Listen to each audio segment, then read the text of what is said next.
Man, what is happening, my YouTube family? Of course, it is your boy B New. I'm coming at you on this Thursday. And first and foremost, as always, want to send out positive vibrations and blessings to anybody who could be listening. Now, first and foremost, before I even get into the action that took place on yesterday and take a preview ahead for tomorrow of what lies ahead in the series of the Golden State Warriors versus the Los Angeles Lakers, let me first apologize for not coming to you sooner today.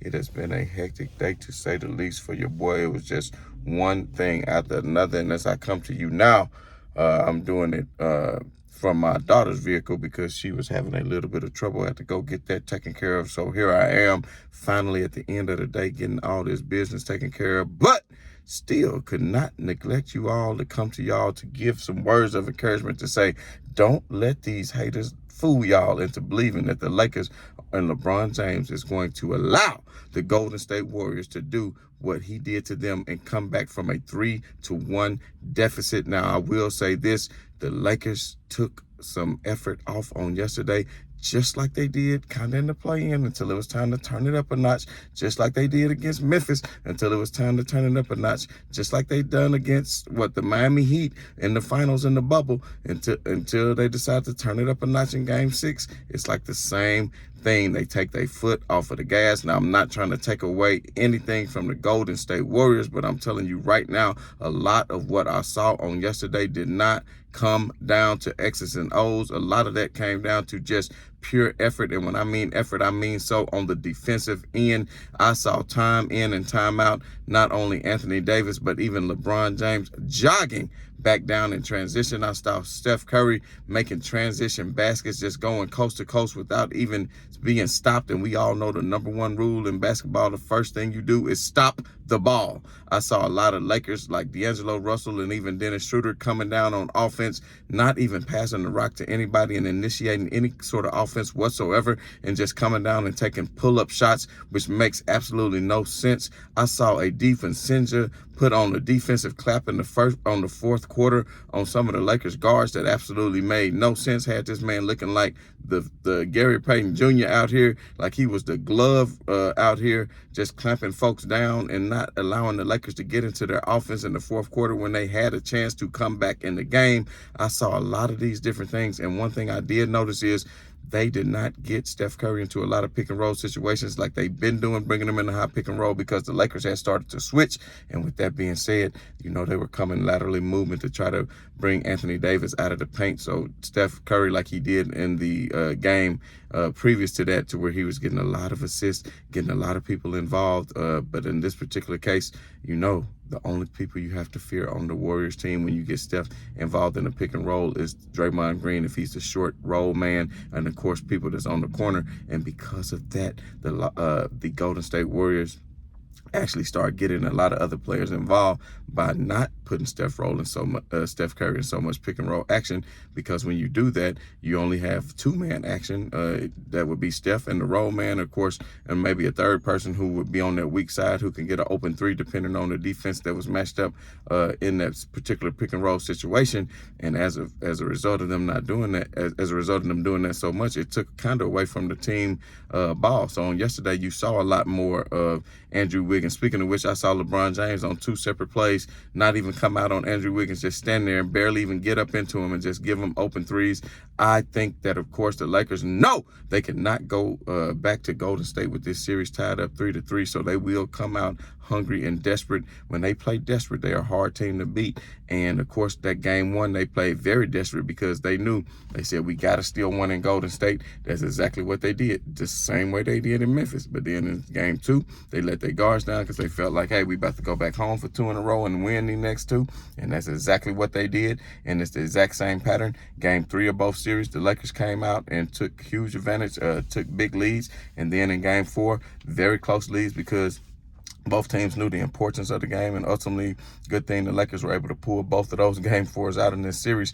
But the Lakers know they cannot afford to go down to Golden State back again, tied 3-3, because usually, I don't know what the percentage is, but probably like 90% of the time, the home team wins when it comes to Game 7. So what we need to see from the Los Angeles Lakers is a healthy Anthony Davis. We saw he was shaking up last night. We did see in the broadcast from when they mentioned the wheelchair about Anthony Davis being wheeled off the Shaq, and both Charles thought that was quite funny. It's not really funny, but maybe they didn't really see what happened, because to me personally, I thought he just had got poked in the eye. So I actually thought it was a little bit funny myself, but knowing that was actually an elbow hitting him right in the temple, that can be a very dangerous play. I mean, you can even break your orbital bone like that. I've seen that happen with Mike Conley, and he missed a whole lot of time. If a lot of you don't remember, even back in the day when Mike Conley was with Memphis and took on the Golden State Warriors when they were up 2-1, but we won't get into all that. But at the end of the day, I still have a lot of faith in these Los Angeles Lakers to be able to get the job done, because guess what?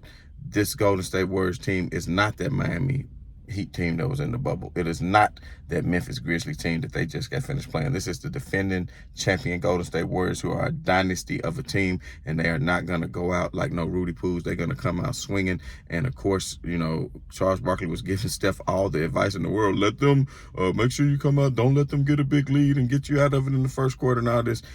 I'm telling you what, the Los Angeles faithful are going to have to be in full effect, and I'm telling you what, it's going to still be a dogfight in the next game. I just don't feel like it's going to be an easy game, but I ultimately feel like the Lakers will pull away at the end of that game and go ahead and put Steph Curry and the Golden State Warriors out, because they can ill afford to go back. But in order to do this, like I said, they're going to have to play tenacious defense, which means they are going to have to get after it. They're going to have to close out on threes.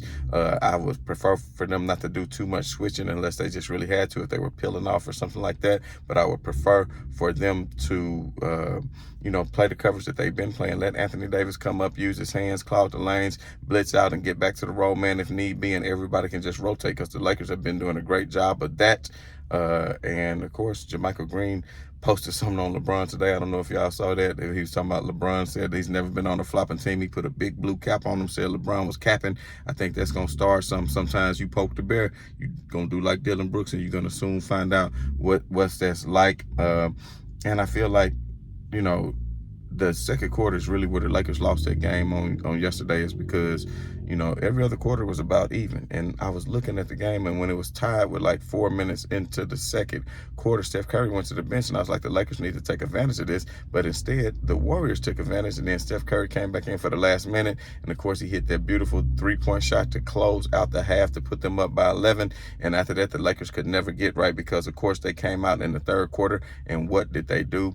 They put their foot on the gas, got it up to 18 or 19. Eventually, the Lakers kept chipping away, but it's just too hard to come back, especially with that crowd like that. But I know the Lakers are capable of doing it. And of course, Anthony Davis did go out. Who knows, as they chipped away, maybe they could have actually gotten it close, because there was a couple of times they could have got it down to a 6-point lead. But of course, Schroeder kept losing the ball. They cut it down to 10. He could have cut it. He lost the ball. And then, of course, again, he did it like twice in a row. And of course, Draymond had something to say, because I think Schroeder had something to say to Draymond when he lost the ball out of bounds on the last game at the very last play, which was hilarious. So it's going to be a fun and very interesting game. I look for everybody to join me tomorrow night. What I plan on doing, my daughter is graduating.